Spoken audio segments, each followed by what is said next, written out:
नमस्कार मंडळी, मी जाई तुमच्या सगळ्यांचं खूप मनापासून स्वागत करते जाईज रेसिपीमध्ये। तर आज आपण जाईज रेसिपीमध्ये मस्त गावरान पद्धतीचं चमचमीत किंवा रबरबीत असं बोंबीलचं सुक्खं कालवण कसं बनवायचं हे बघणार आहोत। तर इथे मी बोंबील विकत आणण्यापासून ते बोंबीलचा जो उग्र वास असतो त्यासाठी काय करायचं अशा बऱ्याच टिप्स मी या व्हिडिओमध्ये तुम्हाला सांगितलेल्या आहेत। चला तर मग वेळ वाया न घालवता व्हिडिओला पटकन सुरुवात करूयात। तर बोंबीलचं कालवण करण्यासाठी इथे मी 200 ग्रॅम सुख बोंबील घेतलेलं आहे। तर बाजारातून बोंबील विकत आणताना खूप जाड आणि मोठ्या आकाराचे बोंबील विकत आणायचे नाहीत। तर हे बघा, हे जसे पातळ आणि लांबट आकाराचे बोंबील आहेत ना, तसे बोंबील आपल्याला विकत आणायचे। तुम्ही जर जाड बोंबील विकत आणले तर ते थोडेसे जून असतात आणि त्याची टेस्ट देखील खाताना वेगळी लागते। आणि हे जे लांबडे बोंबील असतात की नाही, त्याचं तोंड आणि शेपूट कापून घ्यायचं आणि त्याला असं छोट्या छोट्या आकारामध्ये कापून घ्यायचं। आता हे बोंबील आपल्याला थोडेसे भाजून घ्यायचे आहेत। तर इथे मी एक लोखंडी कढई गरम करायला ठेवली आहे, त्यामध्ये आपण हे बोंबील घालून घेऊयात। आता गॅस मध्यम करायचा आणि यांना हलकेसे डाग येईपर्यंत भाजून घ्यायचं आहे। खूप जास्त हे बोंबील आपल्याला करपवायचे नाहीयेत। तर बोंबील असे थोडेसे भाजून घेतल्याने काय होतं, जो बोंबीलचा उग्र वास असतो तो निघून जातो। तर बोंबीलचं कालवण बनवत असताना ही खूप महत्त्वाची स्टेप आहे, त्यामुळे अजिबात स्किप करू नका। तर हे बघा, इथे माझे हे बोंबील चांगले भाजून झालेले आहेत आणि यांना मी खूप जास्त करपवलेलं नाहीये, अगदी हलके डाग येईपर्यंत भाजून घेतलंय। आता हे भाजलेले बोंबील मी एका भांड्यामध्ये काढून घेते। तर बोंबील भाजत असताना मी एकीकडे पाणी गरम करायला ठेवलं होतं।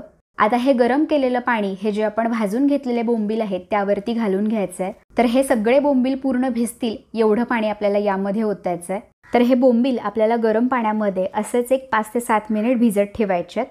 तर बोंबील असे गरम पाण्यामध्ये थोडेसे भिजत ठेवल्याने ते थोडेसे मऊ होतात आणि त्याचा उग्र वास अजून निघून जातो। आता यावरती झाकण ठेवूयात आणि याला एक 5 ते 7 मिनिट असंच भिजू देऊयात।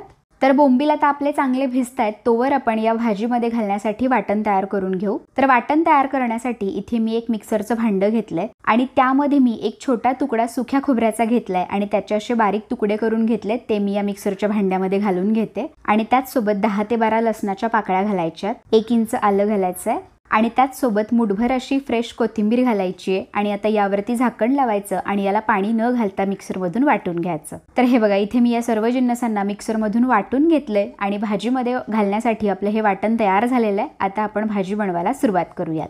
आणि इकडे बघा, एक 5 ते 7 मिनिट झालेले आहेत, आपले बोंबील देखील चांगले भिजलेले आहेत आणि तुम्ही बघू शकता हे बोंबील थोडेसे मऊ देखील झालेले आहेत। आता काय करायचं, हे जे बोंबील मधील जे पाणी आहे ते संपूर्णपणे काढून टाकायचं आणि हे जे बोंबील आहे ना, हे आपल्याला परत एकदा स्वच्छ पाण्याने 2 वेळा तरी धुवून घ्यायचे। हे बोंबील स्वच्छ पाण्याने परत एकदा 2 वेळा धुवून घेतल्याने त्याचा जो उग्र वास असतो तो संपूर्णपणे निघून जातो। तर हे बघा, इथे मी हे बोंबील स्वच्छ पाण्याने 2 वेळा धुवून घेतलेत।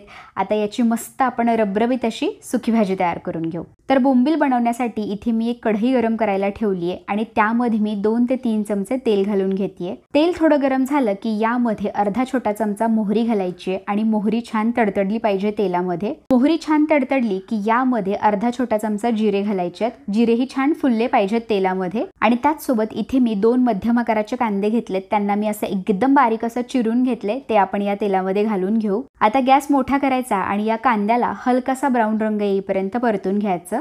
तर हे बघा, इथे माझा हा कांदा व्यवस्थित परतून झालेला आहे। आता यामध्ये आपण मगाशी जे तयार केलेलं वाटण आहे ते संपूर्ण वाटण यामध्ये आपण घालून घ्यायचं आहे। आता गॅस एकदम कमी करायचा आणि या वाटणाला या कांद्यामध्ये थोडंसं परतून घ्यायचं। आता हे वाटण आपल्याला गॅस एकदम कमी करूनच परतायचं आहे, कारण यामध्ये आपण सुखं खोबरं घातलेलं आहे आणि सुखं खोबरं पटकन करपलं जातं। तर हे बघा, इथे माझे हे संपूर्ण वाटण परतून झालेलं आहे। आता यामध्ये आपण बाकीचे जिन्नस घालून घेऊ। तर इथे मी अर्धा टोमॅटो घेतलेला आहे, त्याला असं बारीक चिरून घेतलेलं आहे, ते आपण यामध्ये घालून घेऊ।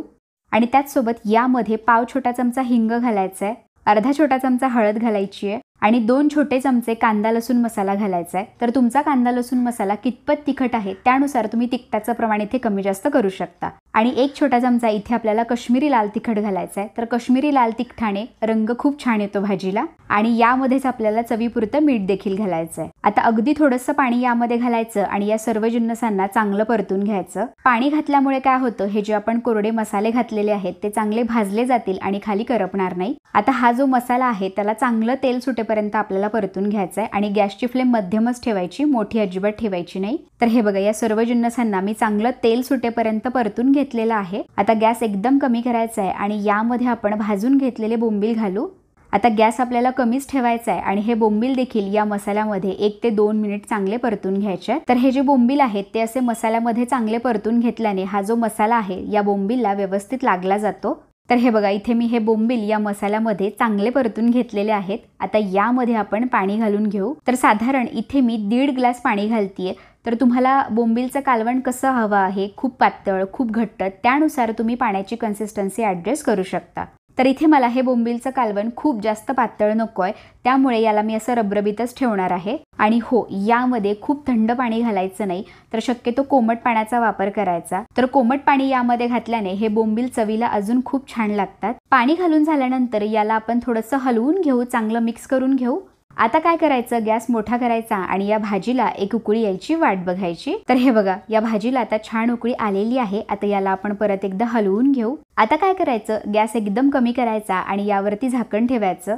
आणि झाकण ठेवताना काय करायचं, असं अर्धवट झाकण ठेवायचं, संपूर्ण झाकण ठेवायचं नाही. आणि असं अर्धवट झाकण ठेवल्याने काय होतं, भाजीला जी तर्री येते ती खूप भारी येते. आता गॅस एकदम कमी ठेवायचा आणि याला एक 8 ते 10 मिनिट असंच शिजू द्यायचं. आणि हो, याला मध्ये मध्ये हलवत राहायचं, याला असंच सोडून द्यायचं नाही. एक 8 ते 10 मिनिट झालेले आहेत. आता आपण झाकण काढूयात आणि तुम्ही बघू शकता भाजीला काय मस्त तर्री आली आहे. याला आपण परत एकदा हलवून घेऊ आणि आपलं बोंबील शिजलं आहे का ते आपण एकदा चेक करूयात. तर हे बघा, इथे आपलं बोंबील देखील व्यवस्थित शिजलं गेलेलं आहे. आणि आधी आपण या बोंबीलला गरम पाण्यामध्ये भिजवल्याने हे बोंबील शिजायला फार वेळ लागत नाही. आता सगळ्यात शेवटी यावरून आपण बारीक चिरून घेतलेली कोथिंबीर घालूयात आणि याला आता परत आपण एकदा हलवून घेऊ आणि गॅस बंद करूयात.